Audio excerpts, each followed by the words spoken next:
Recipe with पायली या cooking चॅनलवर तुमचं सर्वांचं मनापासून स्वागत आहे।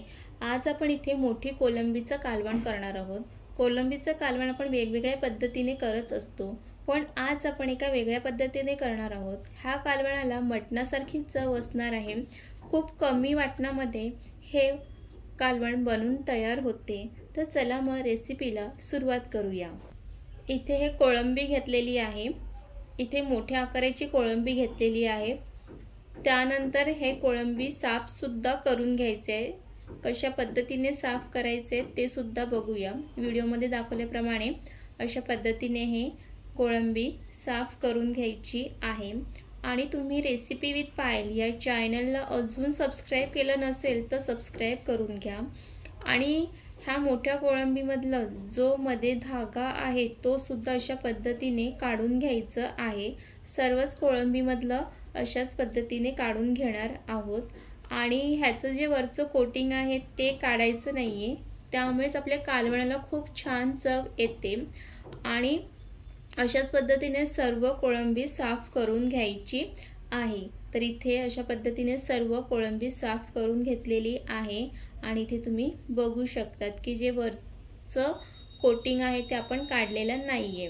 आणि एक वाटण सुद्धा करून घ्यायचं आहे। ह्या वाटणामध्ये फक्त सुक्क खोबरं आणि कोथिंबीर घालून हे फक्त वाटण करणार आहोत। तुम्हाला ह्या वाटणामध्ये लसूण, आलं आणि मिरची घालायचं असेल तुम्ही घालू शकतात, कारण आलं, लसूण, मिरची याचं हे वेगळं वाटण खलबत्त्यामध्ये केलेलं आहे, म्हणून ह्यामध्ये मी घातलेलं नाहीये। तर अशा पद्धतीने थोडंसं पाणी घालून हे असं वाटण करून घ्यायचं आहे। आणि इथे हे वाटण झालेलं आहे।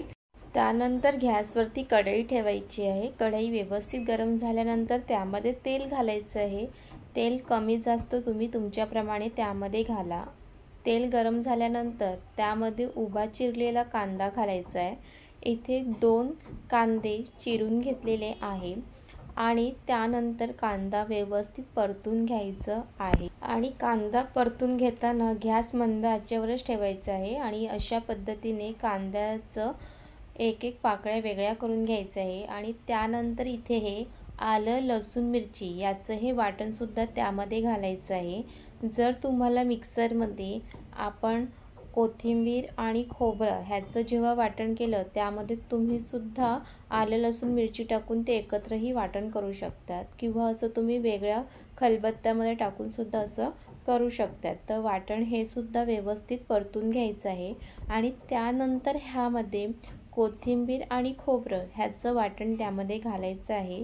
एकदा तुम्ही अशा पद्धतीचं वाटण करून त्यामध्ये घाला, कालवणाला खूप छान चव येते। आणि हे वाटण टाकल्यानंतर ते सुद्धा व्यवस्थित परतून घ्यायचं आहे। आणि कोळंबी म्हटली की सगळ्यांचंच आवडीचं कालवण असते। तर त्यानंतर इथे वाटण सुद्धा व्यवस्थित परतून झालेलं आहे। त्यामध्ये एक टोमॅटो सुद्धा घातलेला आहे। टोमॅटो सुद्धा व्यवस्थित परतून घ्यायचं आहे। आणि त्यासोबतच त्यामध्ये हिरवी मिरची सुद्धा घातलेली आहे। हिरवी मिरची वाटणात सुद्धा घातलेली आहे आणि असं सुद्धा त्यामध्ये घातलेली आहे। आणि टोमॅटो हे अशा चमच्याच्या साहाय्याने अशा पद्धतीने ते फोडून घ्यायचं आहे। असं फोडून घेतल्यामुळे त्याचा जो आंबटपणा आहे तो आपल्या कालवणामध्ये उतरतो। त्यानंतर त्यामध्ये चवीप्रमाणे मीठ, हळद, काश्मीरी मसाला, घरगुती मसाला त्यामध्ये घालायचा आहे। घरगुती मसाला घालताना त्यामध्ये आपण आधी हिरवी मिरची सुद्धा घातलेली आहे, त्याप्रमाणेच त्यामध्ये घरगुती मसाल्याचा वापर करायचा आहे। आणि हे सर्व मसाले टाकून झाल्यानंतर ते व्यवस्थित मिक्स करून घ्यायचं आहे। आणि हे वाटण व्यवस्थित परतून घ्यायचं आहे। आणि ह्या वाटणामध्ये अशा पद्धतीने हे तेल सुटलं पाहिजे। आणि असं तेल सुटल्यानंतर त्यामध्ये हे कोळंबी त्यामध्ये घालायची आहे। आणि हे अशा वाटणाला तेल सुटल्यामुळे आपल्या कालवणाला खूप छान चव येते। आणि कोळंबी टाकून झाल्यानंतर सर्व मसाल्यामध्ये कोळंबी व्यवस्थित मिक्स करून घ्यायची आहे। आणि तुम्ही आतापर्यंत रेसिपी विथ पायल या चॅनलला सबस्क्राइब केलं नसेल तर सबस्क्राइब करून घ्या। कोळंबीच्या बऱ्याच रेसिपी आपल्या ह्या चॅनलवर उपलब्ध आहेत, तर तुम्ही तिथे जाऊन नक्की बघा आणि वेगवेगळ्या रेसिपी करून खा। आणि अशा पद्धतीने इथे हे व्यवस्थित मिक्स करून झालेलं आहे। आणि त्यामध्ये आपण ज्या मिक्सरच्या भांड्यामध्ये वाटण करून घेतलेलं आहे त्यामध्ये पाणी घालून, जास्त पाणी घालायचं नाही आहे, एक 3-4 चम्मचच आपण पाणी घालणार आहोत आणि ते एकदा व्यवस्थित मिक्स करून घ्यायचं आहे।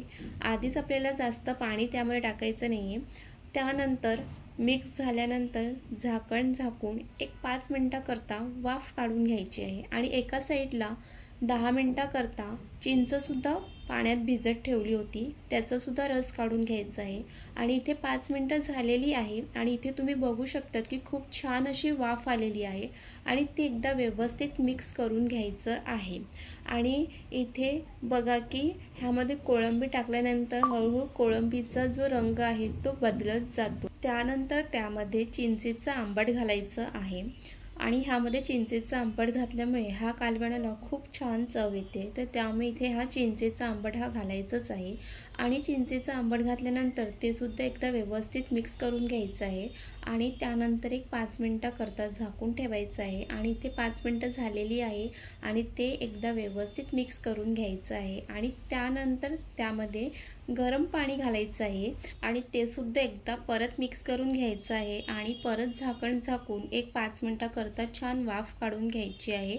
आणि इथे बघू शकतात की खूप छान अशी वाफ आलेली आहे आणि आपल्या जो कालवणाला रंग आहे तो सुद्धा छान आलेला आहे आणि कोळंबीसुद्धा छान शिजलेली आहे। त्यानंतर त्यामध्ये गरम मसाला घालायचा आहे। तुमच्या घरी जो गरम मसाला असेल तुम्ही त्यामध्ये टाकू शकतात। गरम मसाला टाकल्यानंतर एक 2 मिनिटासाठी झाकून ठेवायचं आहे आणि ते परत एकदा मिक्स करून घ्यायचं आहे। आणि इथे तुम्ही बघू शकतात की कोळंबीचं वरचं कोटिंग काढलेलं नाही आहे, तर त्यामुळे कोळंबीची जी चव आहे ती अजून छान लागते।